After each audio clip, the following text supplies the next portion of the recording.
일렉천이 성경 읽기 출애굽기 31장, 잠언 7장, 요한복음 10장, 갈라디아서 6장입니다. 오늘은 출애굽기 31장 말씀을 보고 우리 함께 기도하십시다.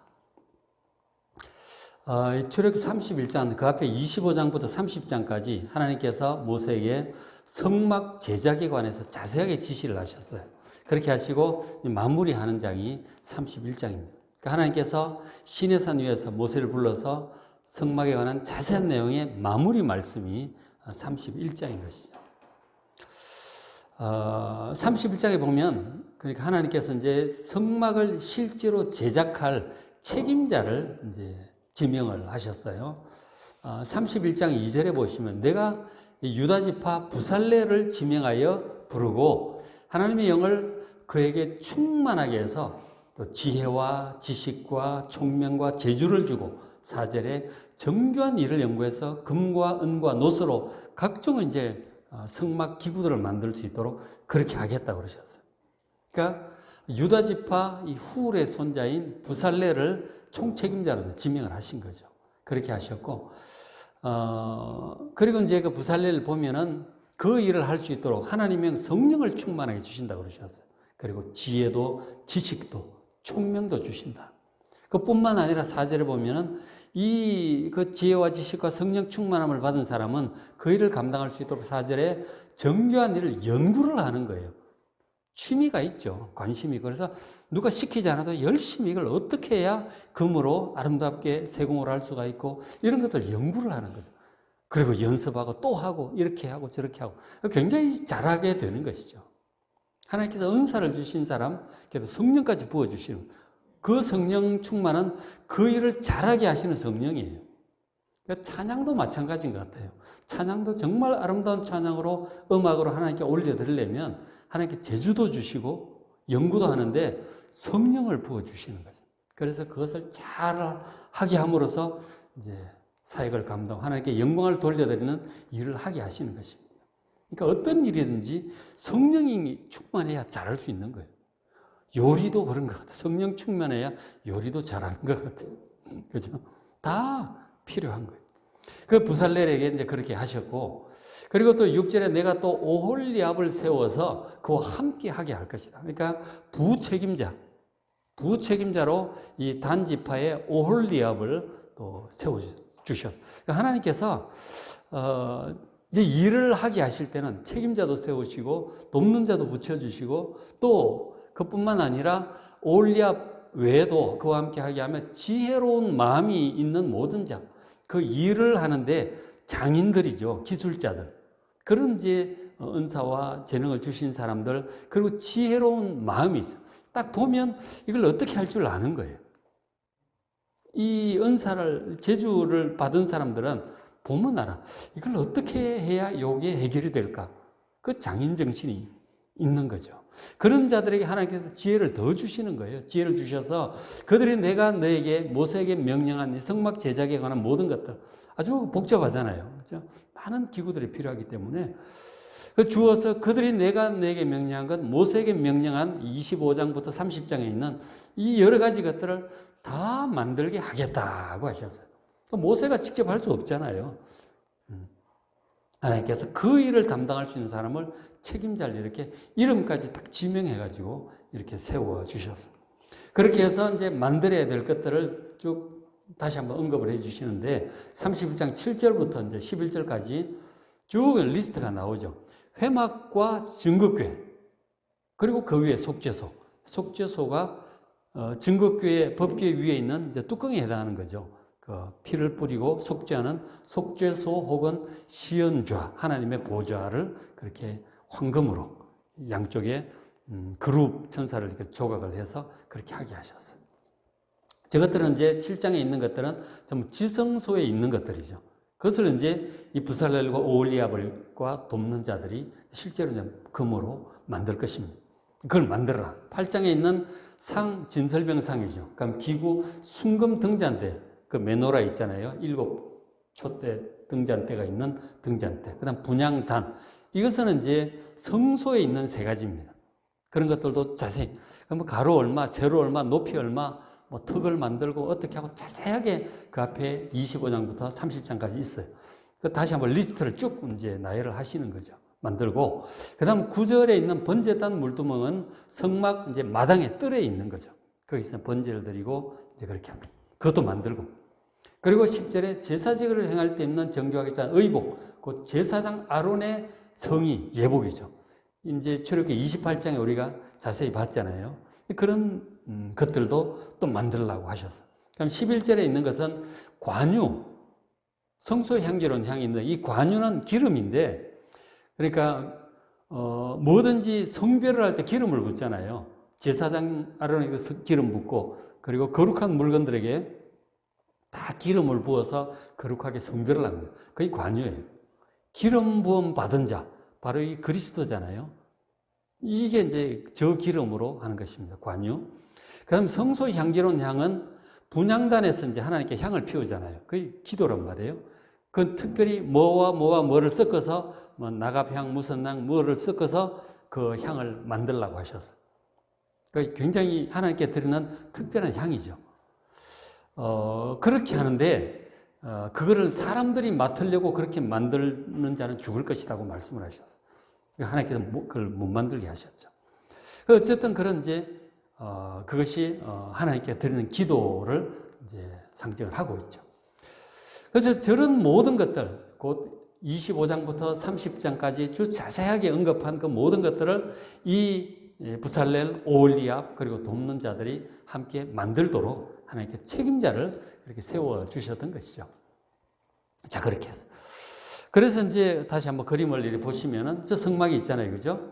성막에 이제 처음에 들어갈 때 여기 이제 입구로 들어가잖아요. 번제단이 있습니다. 그죠? 번제단이 있고 여기 이제 물두멍이 있습니다. 저것도 이제 만들고, 그 다음에 휘장 열고 안으로 들어가면 앞에 3분의 2가 성소죠. 성소 안에 진설병상, 그 다음에 촛대, 메노라, 그 다음 뒤에 있는 분향단, 그리고 휘장 열고 뒤로 지성소, 구름 기둥이 있는 데 있죠. 뒤에 3분의 1, 거기 들어가면 법궤, 시연좌, 그런 것들이 있죠. 그리고 옆에 옆에 기둥, 휘장, 옆에 널판으로만 조각목으로 금을 씌워서 만든 널판들 이런 거 있잖아요. 그 다음에 이제 대제사장이 있죠. 색깔이 좀 에봇 입고 있는 대제사장의 옷이 굉장히 이제 영화롭고 화려하잖아요. 그것을 금실도 들어가고 보석도 있고 막 그래요. 그런 옷을 이제 제작을 실제로 하도록 이제 그렇게 하셨습니다. 그게 이제 마무리인 거죠. 성막 제작에 관한 지시의 마무리가 책임자를 이제 세우시는 그런 내용이 있었어요. 자, 성막에 관한 제작 지시는 마무리하시고 이제 마지막으로 하나를 덧붙이셨는데 바로 그것이 안식일에 관한 규정이에요. 안식일. 그러니까 마지막으로 덧붙이는 게 안식일이에요. 안식일을 준수하라 그렇게 말씀을 하셨어요. 안식일 규정이 굉장히 중요하죠. 31장 13절에 너희는 나의 안식일을 지키라. 하나님의 안식일을 지키라고 하셨어요. 근데 안식일이 이제 6일 일하고 하나님께 7일째 쉬셨잖아요. 사람들도 6일 일하고 7일째 쉬고 하나님께 예배를 드리라. 그렇게 하신 것이죠. 그래서 안식일을 지키느냐 지키지 않느냐 하는 것이 이는 나와 너희 사이, 하나님과 하나님의 백성 사이에 대대로 영원한 표징이다 하는 거죠. 하나님의 백성인지 아닌지를 구분하는 기준이 안식일을 지키느냐 지키지 않느냐, 거기에서 구분이 될 것이다. 그러니까 안식일을 안 지키는 사람, 그것은 하나님의 백성이 아닌 거예요. 그건 겉으로 딱 표시가 나는 거죠. 겉으로 지킨다. 아, 저 사람 하나님의 백성이구나.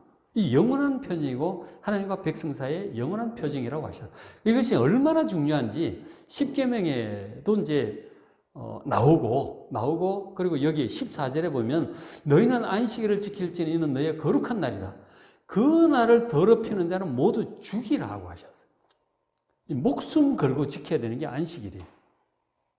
죽이라는 얼마나 엄중한 말씀이에요. 지금 우리 기준으로 생각하면 상상하기 어렵죠. 근데 이게 그렇게 중요한 거예요. 하나님의 백성인지 아닌지를 구분하는 기준이 되기도 하고, 그리고 안 지키는 자는 죽이라고 하셔. 하나님 안식일을 더럽힌다는 게 어떤 뜻일까요?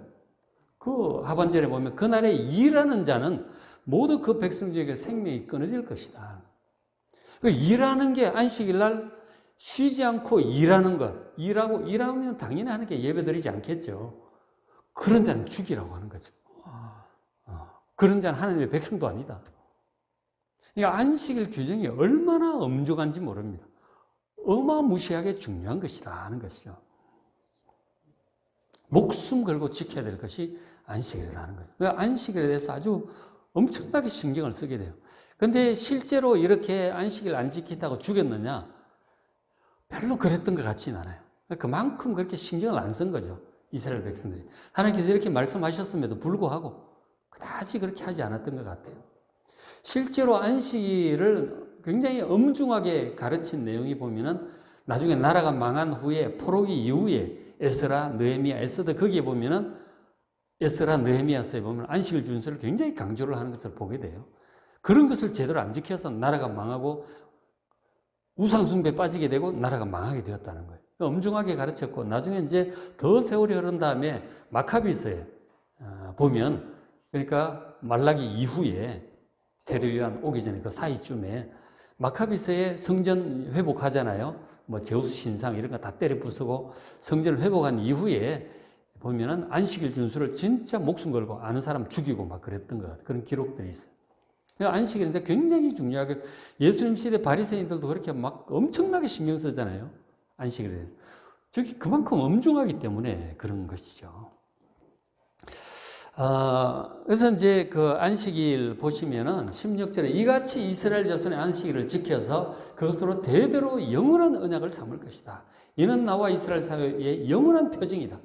하나님의 백성들, 하나님 사이 영원한 표징이 영원한 것이라고 얘기를 하죠. 나 여호와가 엿새 동안 천지를 창조하고 일곱째 날 일을 마치고 쉬었기 때문에 그 하나님께 쉬신 그날 그 하나님의 안식일이죠. 백성들도 6일간 일을 하고 7일째 하나님의 안식 속으로 들어와서 몸도 쉬고 예배드림으로 영혼도 재충전을 받고 영과 마음과 혼이 다 안식을 얻고 회복이 될 수 있도록 그렇게 하셨어요. 우리가 이 몸이 벌써 이제 타락한 이후에 이제 상황이 우리가 몸이 이제 형편없잖아요. 그래서 몸이 쉬어야 돼. 쉬지 않으면 탈납니다. 분명히 병나요. 그러니까 한 6일 일하면 7일째는 줘야 되는 거예요. 우리가 근데 자꾸 일을 하다 보면 돈 욕심도 그렇고 장사 욕심 혹은 일 중독, 일을 너무 좋아하다 보니까 쉬질 못하는 경우도 있어요. 그런 경우는 그렇게 되면 이제 몸이 상하는 거예요. 마음도 이 번아웃 되는 거예요. 탈진이 되고 그러잖아요. 반드시 휴식이 필요합니다. 그리고 이제 그래야 또 하나님께 예배를 드릴 수가 있죠. 그래야 하나님을 잊어버리지 않습니다. 정말 정신없이 바쁘게 뭐 걱정 근심에 살다가도 정말 6일에 하루 정도는 7일 하루 정도는 딱 끊고 딱 쉬어야 돼요. 하나님께 집중해서 거룩하게 지켜야 돼요. 그래야 믿음이 유지가 되고 건강도 유지가 되고 되는 거예요. 그죠? 그러니까 이 안식일 정신이 이제 굉장히 중요한 것입니다. 꼭 필요한 그런 것들이죠. 이게 이제 휴식과 그리고 하나님께 예배. 그걸 안 하면은 뭐 바쁜 일 가운데 막 점점 하나님 잊어버리게 되는 거죠. 그리고 몸은 망가지고. 그렇게 되지 않도록 딱 6일하고 딱 끊어야 되는 거예요. 딱 쉬고. 그리고 예배 드리고. 이래야 사람이 정상적으로 돌아간다는 거죠. 이게 안식일 정신이잖아요. 이게 굉장히 중요합니다. 그런데 이제 안식일이 그 주간의 한 주간의 마지막 날이에요. 그러니까 하나님께서 하고, 그러니까 안식일이 언제냐면 토요일이에요. 토요일이 안식일입니다. 근데 우리 그리스도인들이 지금 토요일 날 예배를 드리지 않고 주일 날 예배 드리잖아요. 일요일 날 안식일 다음 날 예배를 드리고 있다고. 왜 이렇게 되었느냐. 이 영원한 안식일이라고 했는데 왜 토요일 예배를 안 드리고 주일 예배를 드리느냐고. 이거가 이제 의문스럽죠. 그래서 이 안식교 같은 경우 뭐 하나님의 교회 뭐 이런 데서 얘기하는 거 보면은 이 안식일 규정은 영원한 규례인데 이것을 지키지 않는 것은 신앙의 변질이다 하는 거죠. 그러면서 막 원래 안식일 예배 드려야 되는데 이 기독교 공인하는 콘스탄티누스 황제가 서기 321년인가요? 그렇게 해서 콘스탄티누스 황제가 이 안식일을 주일 예배로 바꿔버렸다는 거예요. 이 주일이 원래 태양신을 숭배하는 날, 썬데이잖아요, 썬데이. 태양신을 숭배하는 날인데 이 변질을 시켰다는 거예요. 참된 신앙, 안식일 신앙을 주일 신앙, 태양신 숭배의 날짜로 변질을 시켰다고 막 그렇게 공격을 합니다. 그래서 주일, 이 토요일 안식일 예배를 드려야 된다. 그렇게 주장을 하고 있는 것이죠. 자, 이 얘기를 내가 조금 해야 될 것 같아요. 왜 우리는 주일 예배를 드리고 있는가 하는 거죠. 이것을 여러분 잘 이해를 못하면 그 안식교들이 말을 할 때 이제 흔들리게 되는 것이죠. 제가 오늘 설명을 드릴 테니까 잘 귀 기울여 들으시길 바랍니다. 이것이 왜 그렇게 되었느냐면 이것은 초대교회 때부터 자연스럽게 그렇게 되어버려요. 아주 초창기에. 복음서에도 나와 있고 사도행전, 바울서신에 다 나와 있어요. 신약 성경에 초대교회 때부터 이 안식일, 유대인들이 드리는 안식일 예배가 그리스도인들이 주일날 예배드리는 것으로 자연스럽게 변화된 것을 신약 성경이 보여주고 있습니다. 먼저 이제 예수님께서 부활하신 날이 누가복음 24장 1절 보시면 안식 후 첫날 이렇게 저 안식 후 첫날이라는 말이 히브리어 헬라 원어가 그 밑에 관주를 보시면은 그 주간의 첫날 이렇게 돼 있어요. 그 주간의 첫날은 바로 첫날은 원래 그 주간의 첫날은 일요일이에요. 일요일. 주일이에요. 일요일이 그 주간의 첫날입니다. 그러니까 안식일이 토요일이고 안식일 다음 날인 그 주간의 첫날이에요.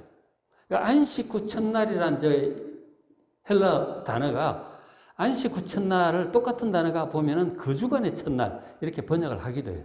원 말뜻은 그 주간의 첫날 이런 뜻입니다. 그 같은 단어예요. 그 주간의 첫날 혹은 안식 후 첫날 똑같은 말입니다. 똑같은 말인데 헬라 단어는 똑같아요. 그래서 어쨌든 안식 후 첫날 바로 일요일이죠. 일요일. 안식일 토요일 날 다음 날인 일요일 날 새벽에 예수님께서 부활을 하셨어요. 예수님께서 부활을 그렇게 하셨어요. 그렇게 이제 안식일 부활을 하셨단 말이에요. 그래서 초대 교회는 이 일요일 날 그리스도인들의 예배를 드리는 풍습이 생겨났어요. 그러니까 초대 교인들이 전부 유대인들이잖아요. 첫 그리스도인들은 전부 유대인들이에요. 그러니까 당연히 유대인들이니까 토요일 날 안식일 회당 예배를 드렸어요. 회당 예배를 드렸고, 그거는 이제 전통적인 이제 방식으로 회당에 가서 이 바리새인들, 랍비들 뭐 그렇게 예배를 드리잖아요. 그렇게 하는데 예수 믿은 유대인들은 이것만 가지고는 부족한 거예요. 전통적인 이 방식이 아니라 예수 믿는 사람들의 그 예수님께 예배하는 삼위 하나님께 예배드리는 예배가 따로 필요했던 것이죠. 그래서 그 다음 날 일요일 날 안식일 지나고 일요일 날 그리스도인들은 예배를 또 드린 거예요. 예배를 또 드린 거예요. 유대인들하고 구별된 그리스도인들의 예배인 것이죠. 그러니까 토요일 예배는 유대인들의 예배, 예수 안 믿는 유대인들의 예배고, 그래서 추가적으로 일요일 예배는 예수 믿는 유대인들이 그리스도인들이 드린 예배입니다. 그리스도인들은 주일날 예배를, 일요일날 예배를 드린 거예요. 아니, 초대교회부터 그렇게 된 거예요. 자연스럽게. 어쩔 수 없잖아요. 유대인 그리스도인들이니까 토요일도 예배드리고 일요일도 예배드리고 그렇게 한 거예요. 그리고 나중에 이제 복음이 전파되면서 이방인들 같은 경우는 토요일 그 사람들은 뭐 안식일 예배를 드릴 일이 없죠. 그리스도인들이니까 일요일 예배만 드리는 거예요. 이방인 그리스도인들은. 그래서 일요일 예배가 아주 자연스럽게 그렇게 정착이 된 것입니다. 어떤 날? 예수님 부활하신 날. 일요일 예배를 그렇게 해서 드리게 된 거예요. 그러니까 토요일 날 예배를 드리는 사람은 유대인이고 일요일 예배를 드리는 사람들은 그리스도인이에요. 그 구별이 딱 되는 거죠. 어느 날. 그 자연스럽게 그리스도인들은 일요일 예배를 드리게 되는 거예요. 예배드리는 날짜 보면은 유대인인지 그리스도인인지 구분이 되고, 유대인 그리스도인은 양쪽 다 예배를 드리는 거죠. 그렇게 된 것입니다.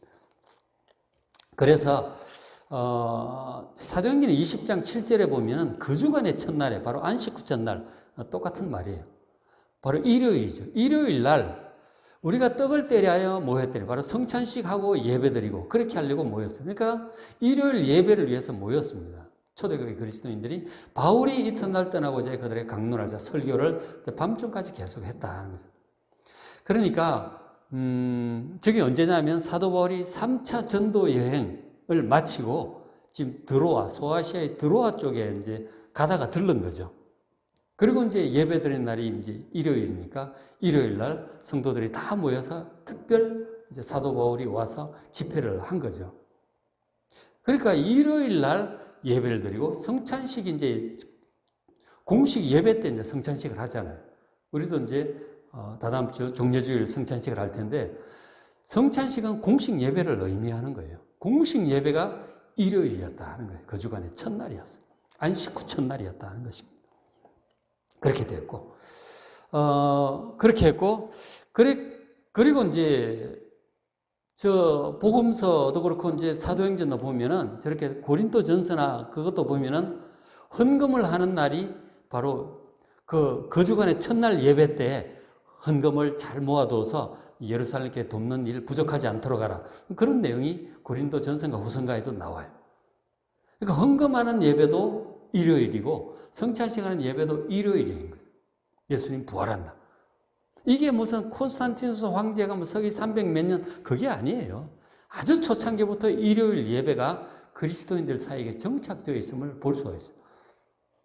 그 뭐 서기 2세기경 문서인 디다케 이런 데도 보면 일요일 예배를 얘기를 하고 있습니다. 일요일 예배는 콘스탄티누스 황제가 만든 게 아니에요.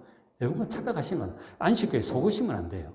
그렇지 않습니다. 아주 초창기부터 드린 것이다. 그리고 이제 그러니까 그리스도인들은 뭐냐면 쉬는 날은 토요일이잖아요.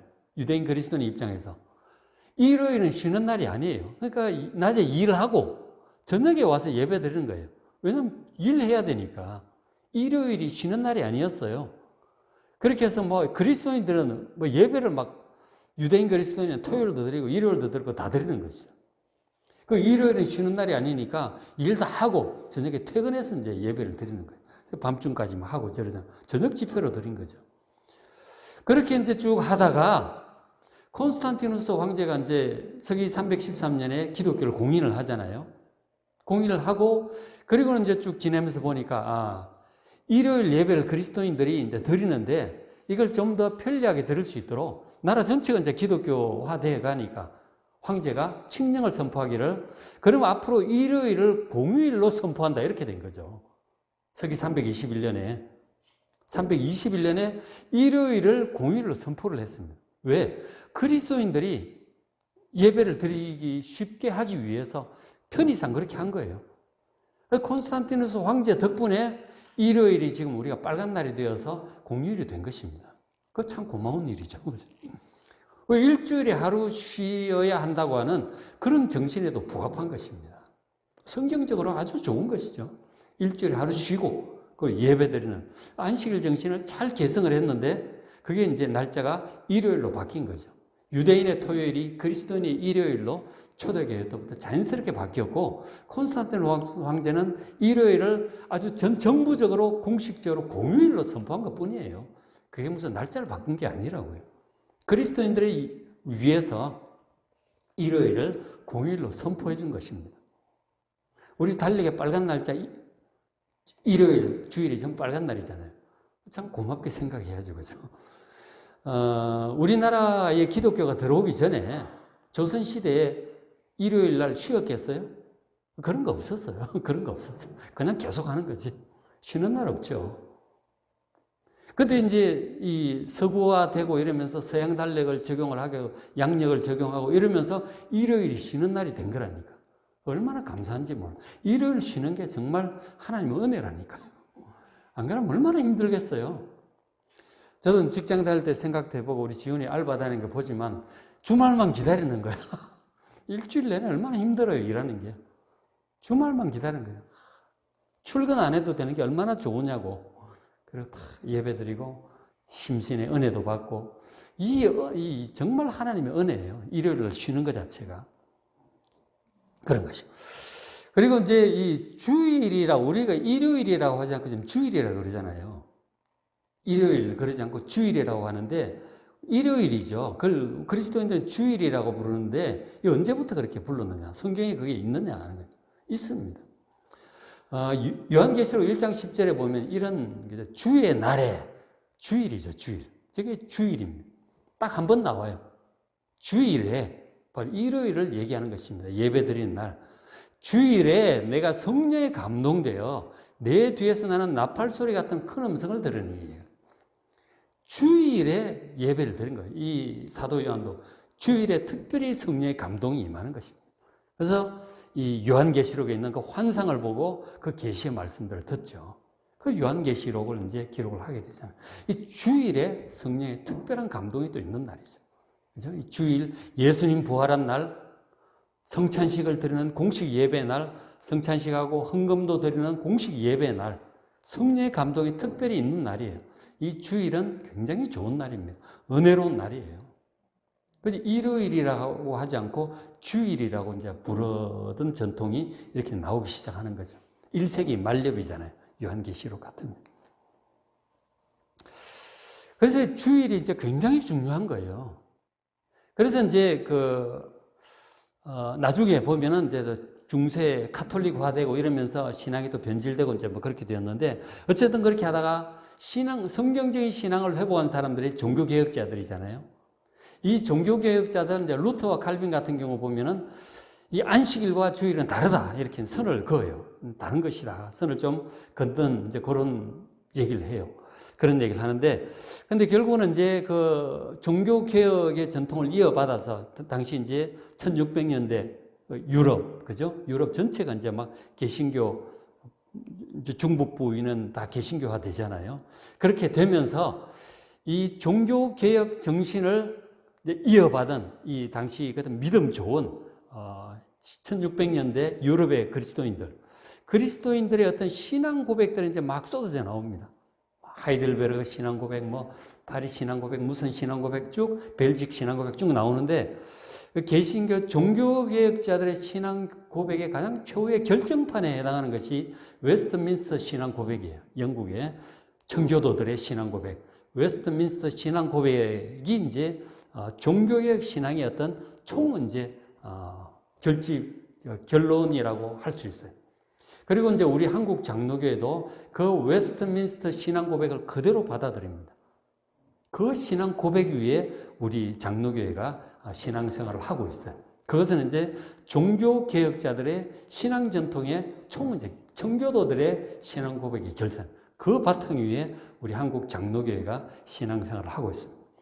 그래서 그 웨스트민스터 신앙 고백에 보면, 그리고 소요리 문답이 있는데 이 주일에 대해서 명백히 이렇게 고백을 하고 있죠.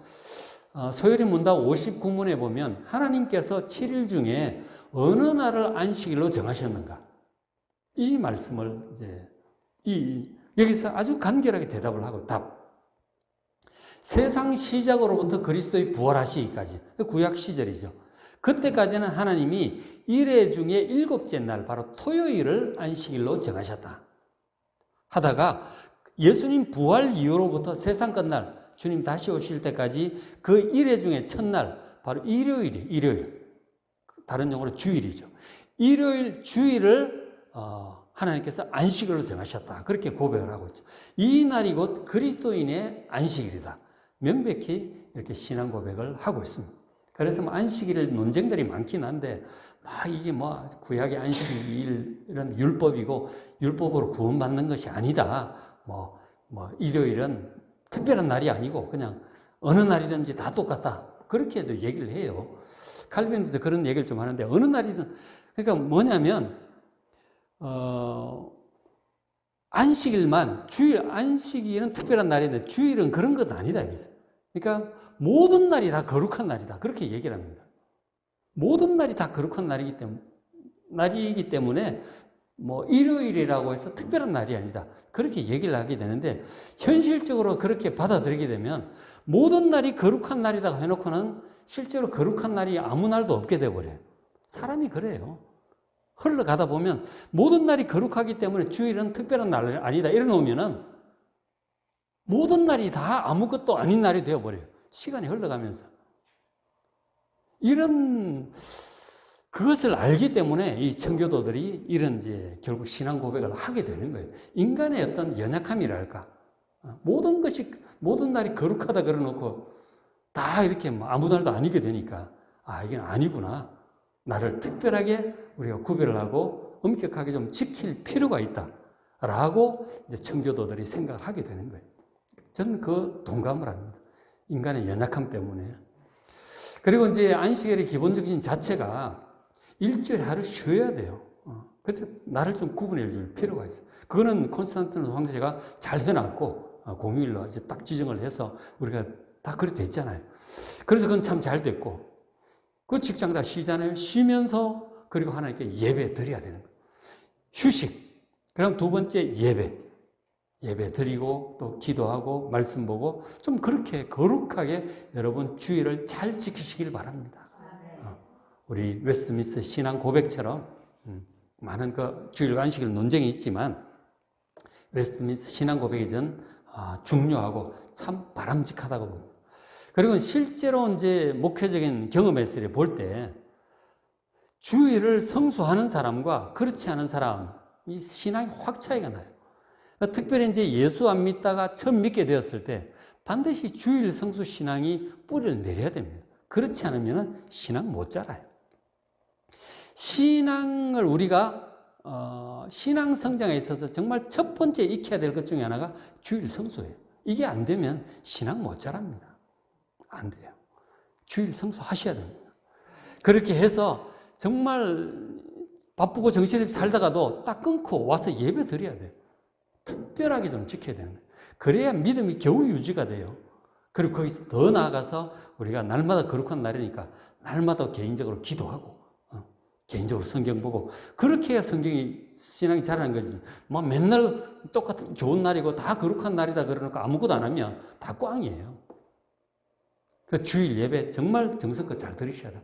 잘 엄숙하게 주일 성수하시고 그리고 다른 날도 거룩한 날이니까 개인적으로 기도하시고 성경 보시고 날마다 그렇게 하셔야만 믿음이 겨우 이제 자라는 거예요.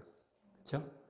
그러니까 주일 성수의 이 정신, 이 주일 성수를 흐리게 하는 이런 말에 현혹되지 마시고 뭐 다시 안식일 지켜야 된다고 하는 것은 진짜 구약으로 돌아가자는 얘기죠. 예수님 부활이고 뭐 예수님의 구원을 희미하게 만드는 안식일 준수 토요일로 다시 돌아간다고 하는 이런 이 갈라디아서에서도 그런 말씀 많이 하셨지만 율법주의, 유대주의에 또 현혹되지 마시길 바랍니다. 그렇죠?